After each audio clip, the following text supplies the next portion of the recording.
నువ్వేం మాట్లాడవేంటి వేదా? ఈ విషయంలో నువ్వు మౌనంగా ఉన్నట్టు నేను ఉండలేను. అందుకే ఇద్దరిని ఇంటి నుంచి బయటికి పంపించేస్తున్నాను. నాన్న, నోరు మీరా వెధవా! అలా పిలిచే అర్హత కూడా నీకు లేదు. ఎన్ని తప్పులు చేస్తారా మీరు? తప్పుల మీద తప్పులు చేస్తున్నా క్షమించుకుంటూ పోతామని అనుకుంటున్నారా? తీర్పు వచ్చేసింది. ఒరే చికాగో, ఏంటి కింగ్ అంకుల్? వెళ్ళి కృష్ణ అంకుల్, నిహారిక ఆంటీల లగేజ్ తీసుకురామ్మా. సరే అంకుల్.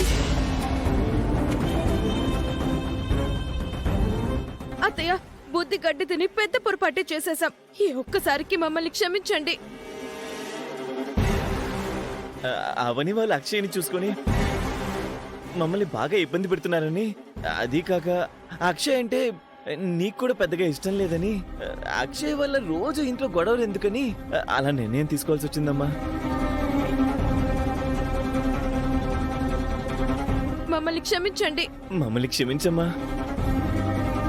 వీళ్ళని గనక క్షమించాము అంటే ఇక ఈ ఇంటి పెద్దగా నీకు ఎటువంటి విలువ ఉండదు.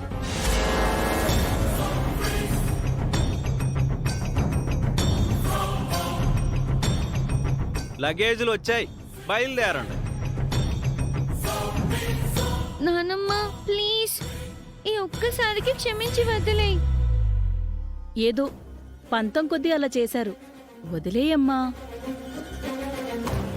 ఈ విషయంలో మాత్రం అత్తయ్య మనసు మారేలా కనిపించట్లేదు నిహారిక.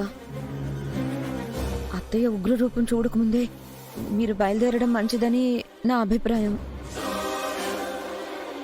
ఇంకా ఉన్నారేంటి? బయటికి పోండి.